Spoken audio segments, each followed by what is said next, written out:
Bismillahirrahmanirrahim. Assalamualaikum warahmatullahi wabarakatuh. Innal hamdalillah nahmaduhu wa nasta'inuhu wa nastaghfiruh wa na'udzu billahi min syururi anfusina wa min sayyiati a'malina. May yahdihillahu fala mudhillalah wa may yudlil fala hadiyalah. Asyhadu an la ilaha illallah wa asyhadu anna Muhammadan abduhu wa rasuluhu la nabiyya ba'dah. Pada kesempatan ini, saya akan memberikan sedikit kultum mengenai keutamaan puasa. Puasa merupakan tempat pembinaan bagi setiap muslim untuk membina dirinya, di mana masing-masing mengerjakan amalan yang dapat memperbaiki jiwa, meninggikan derajat, memotivasi untuk mendapatkan hal-hal yang terpuji, dan menjauhkan diri dari hal-hal yang merusak. Puasa juga merupakan amalan yang dapat mendekatkan seorang hamba kepada Rabb-Nya. Dan dengan puasa pula, berbagai macam dosa dan kesalahan akan diampuni, berbagai kebaikan akan semakin bertambah, dan kedudukan di mata Allah akan semakin tinggi.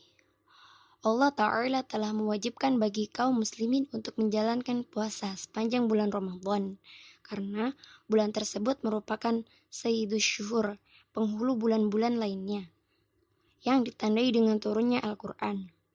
Bulan Ramadan merupakan bulan ketaatan, pendekatan diri, kebajikan, kebaikan, serta bulan pengampunan, rahmat, dan keridhaan. Pada bulan Ramadan terdapat pula malam Lailatul Qadar, yaitu malam yang lebih baik dari 1000 bulan. Pada kesempatan ini, saya akan membahas lebih dalam mengenai keutamaan puasa. Yang pertama, puasa adalah perisai. Rasulullah Shallallahu Alaihi Wasallam bersabda, "Innamas shayamu junnatu yastajinnu bihal abdu minan nar." Yang artinya, puasa adalah perisai yang dapat melindungi seorang hamba dari api neraka. Hadis riwayat Ahmad dan Baihaqi. 2. Orang yang berpuasa akan mendapatkan pahala yang tak terhingga. 3. Orang yang berpuasa akan mendapatkan 2 kebahagiaan. 4. Bau mulut orang yang berpuasa lebih harum di hadapan Allah daripada bau misik atau kasturi. Dari Abu Hurairah radhiyallahu anhu, Rasulullah sallallahu alaihi wasallam bersabda, "Qala Allah, kullu amali bani Adam lahu illa shiyam, fa innahu li wa ana ajzi bih."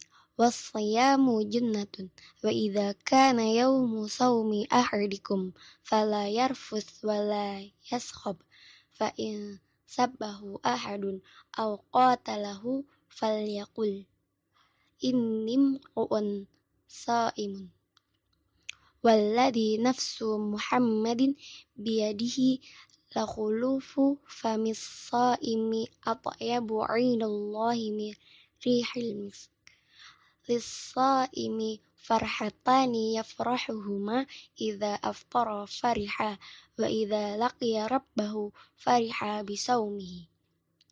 Yang artinya, Allah berfirman, setiap amal anak Adam adalah untuknya kecuali puasa. Puasa tersebut adalah untukku, dan aku yang akan membalasnya. Puasa adalah perisai. Apabila salah seorang dari kalian berpuasa, maka janganlah berkata kotor, jangan pula berteriak-teriak. Jika ada seseorang yang mencaci dan mengajak berkelahi, maka katakanlah, saya sedang berpuasa. Demi zat yang jiwa Muhammad berada di tangannya, sesungguhnya bau mulut orang yang berpuasa lebih harum di sisi Allah pada hari kiamat daripada bau misk atau kasturi. Dan bagi orang yang berpuasa ada 2 kegembiraan, yaitu ketika berbuka mereka bergembira dengan bukanya, dan ketika bertemu Allah mereka bergembira karena puasanya. Hadis riwayat Bukhari dan Muslim. 5. Puasa akan memberikan syafaat bagi orang yang menjalankannya. Rasulullah Shallallahu Alaihi Wasallam bersabda, "As-shiyam wal Qur'anu yashfa'ani lil 'abdi yaumal qiyamati yaqulu as-shiyamu ay rabbi mana'duhu at-ta'ama wasyahawati bin nahari wa syaffi'ni fihi." Wa yaqulul Qur'anu mana'tuhun nauma bil laili fasyaffi'ni fihi qala fayusyaffa'ani, yang artinya puasa dan Al-Quran itu akan memberikan syafaat kepada seorang hamba pada hari kiamat nanti.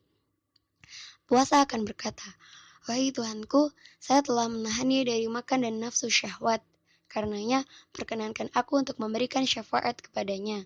Dan Al-Quran pula berkata, saya telah melarangnya dari tidur pada malam hari. Karenanya, perkenankan aku untuk memberikan syafaat kepadanya. Beliau bersabda, maka syafaat keduanya diperkenankan. Hadis riwayat Ahmad. 6. Orang yang berpuasa akan mendapatkan pengampunan. Abu Hurairah radhiyallahu anhu berkata, Rasulullah shallallahu alaihi wasallam bersabda, "Man shoma Ramadhana imanan wahtisaban ghufira lahu ma taqaddama min dzambihi." Yang artinya, barang siapa yang berpuasa di bulan Ramadan karena iman dan mengharap pahala dari Allah, maka dosanya di masa lalu pasti diampuni. Hadis riwayat Bukhari dan Muslim. 7. Bagi orang yang berpuasa akan disediakan ar-rayyan. Sahal bin Sa'ad radhiyallahu anhu berkata, Rasulullah shallallahu alaihi wasallam bersabda, Inna fil jannati baban yuqalu lahu ar-rayyan, yadkhulu minhu as-sa'imuna yaumal qiyamah, la yadkhulu minhu ahadun ghairuhum. Yuqalu aina as-sa'imuna fayakumun, la yadkhulu minhu ahadun ghairuhum, fa idza dakhalu ughliqa falam yadkhul minhu ahad. Yang artinya, sesungguhnya di surga ada sebuah pintu yang bernama Ar-Rayyan. Pada hari kiamat, orang-orang yang berpuasa akan masuk surga melalui pintu tersebut, dan tidak ada seorang pun yang masuk melalui pintu tersebut kecuali mereka. Dikatakan kepada mereka, di mana orang-orang yang berpuasa? Maka orang-orang yang berpuasa pun berdiri, dan tidak ada seorang pun yang masuk melalui pintu tersebut kecuali mereka. Jika mereka sudah masuk, pintu tersebut ditutup, dan tidak ada lagi seorang pun yang masuk melalui pintu tersebut. Hadis riwayat Bukhari dan Muslim. Semoga pembahasan di atas dapat mendorong kita agar lebih bersemangat untuk mendapatkan keutamaan berpuasa di bulan Ramadan dengan cara menghiasi hari-hari di bulan yang penuh berkah ini dengan amal soleh yang sesuai dengan tuntunan Allah dan Rasul-Nya yang mulia. Demikian yang dapat saya sampaikan. Wabillahi taufik wal hidayah. Wassalamualaikum warahmatullahi wabarakatuh.